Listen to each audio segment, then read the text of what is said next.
Start. ಎಲ್ಲರಿಗೂ ಶುಭ ಮುಂಜಾನೆಯ ಶುಭಾಶಯಗಳು. ವ್ಯಾಪಾರಕ್ಕಾಗಿ ತಕ್ಕಡಿಯನ್ನು ಹಿಡಿದುಕೊಂಡು ಬಂದ ಬ್ರಿಟಿಷರು 300 ವರ್ಷಗಳ ಕಾಲ ನಮ್ಮನ್ನು ಆಳಿದರು. ಇದನ್ನು ವಿರೋಧಿಸಿ ಸಿಡಿದೆದ್ದ ಅನೇಕ ಭಾರತೀಯರು ಸ್ವಾತಂತ್ರ್ಯಕ್ಕಾಗಿ ಹೋರಾಡಿದರು.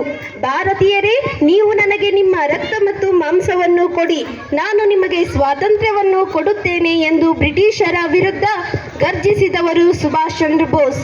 ಅಮ್ಮ, ಒಂದು ದಿನ ಬಂದೇ ಬರುತ್ತೆ, ಸ್ವಾತಂತ್ರ್ಯ ಸಿಕ್ಕೇ ಸಿಗುತ್ತೆ. ಈ ಭೂಮಿ ನಮ್ಮದಾಗುತ್ತೆ, ಈ ಆಕಾಶ ನಮ್ಮದಾಗುತ್ತೆ, ಈ ಬೀಸೋ ಗಾಳಿ ನಮ್ಮದಾಗುತ್ತೆ. ಮುಂದೊಂದು ದಿನ ಸ್ವಾತಂತ್ರ್ಯಕ್ಕಾಗಿ ಹೋರಾಡಿ ಹುತಾತ್ಮರಾದ ನನ್ನಂತವರ ಸಮಾಧಿಯ ಮೇಲೆ ಈ ದೇಶದ ಜನ ಹೂಗಳನ್ನು ಹಾಕಿ ಜೈಕಾರ ಹಾಕುವ ದಿನ ಒಂದು ದಿನ ಬಂದೇ ಬರುತ್ತೆ ಎಂದು ಹೇಳುತ್ತಲೇ ನೇಣಿಗೆ ನಗು ನಗುತ್ತಲೇ ಕೊರಳೊಡ್ಡಿದವರು ಭಾರತ ಮಾತೆಯ ಬಂಟ ಮಗ ಭಗತ್ ಸಿಂಗ್. ಅಮ್ಮ, ಭಾರತ ಮಾತೆ, ನಿನ್ನಂತಹ ದೊಡ್ಡ ತಾಯಿಗೆ ನನ್ನಂತಹ ದೊಡ್ಡ ಮಗ ನನ್ನ ಪ್ರಾಣವನ್ನಲ್ಲದೆ ಬೇರೆ ಇನ್ನೇನು ಕೊಡಲು ಸಾಧ್ಯ ಎಂದು ಭಾರತ ಮಾತೆಯ ಚರಣಕ್ಕೆ ತನ್ನ ಪ್ರಾಣವನ್ನು ಸಮರ್ಪಿಸಿದವರು ಮದನ್ ಲಾಲ್ ಧಿಂಗ್ರಾ. ಇಂತಹ ಅನೇಕ ದೇಶಭಕ್ತರ ತ್ಯಾಗ ಬಲಿದಾನಗಳ ಪರವಾಗಿ 1947 ಆಗಸ್ಟ್ 15ರಂದು ಭಾರತಕ್ಕೆ ಸ್ವಾತಂತ್ರ್ಯ ಸಿಕ್ಕಿತು. ಅಂತಹ ತ್ಯಾಗ ವೀರರನ್ನು ಸ್ಮರಿಸುವ ಈ ದಿನಕ್ಕೆ ತಮ್ಮೆಲ್ಲರಿಗೂ ಹೃದಯಪೂರ್ವಕ ಸ್ವಾಗತ.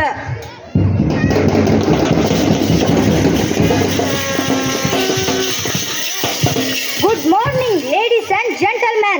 Wishing you all happy Independence Day. Netaji Subhash Chandra Bose said, Indians, give me your blood, I give you freedom. Bala Gangadhar Tilak said, Swarajya is my birthright and I shall have it. Bhagat Singh said, they may kill me, but they cannot kill my ideas. They can crush my body, but they will not be able to crush my spirit. Mahatma Gandhi ji gave a call, do or die.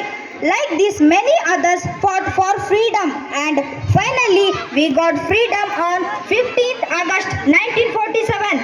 Today we all gather here to celebrate 77th Independence Day. I heartily welcome all you are for this wonderful day. ಇದೀಗ ಈ ಕಾರ್ಯಕ್ರಮವನ್ನು ದೇಶಭಕ್ತಿ ಗೀತೆಯೊಂದಿಗೆ ಪ್ರಾರಂಭಿಸೋಣ. ನಿಮ್ಮೆಲ್ಲರ ಜೋರಾದ ಚಪ್ಪಾಳೆಯ ಮೂಲಕ ಸ್ವಾಗತಿಸಿ ಸಹೋದರಿ ಶಮಿನಾಳವರು.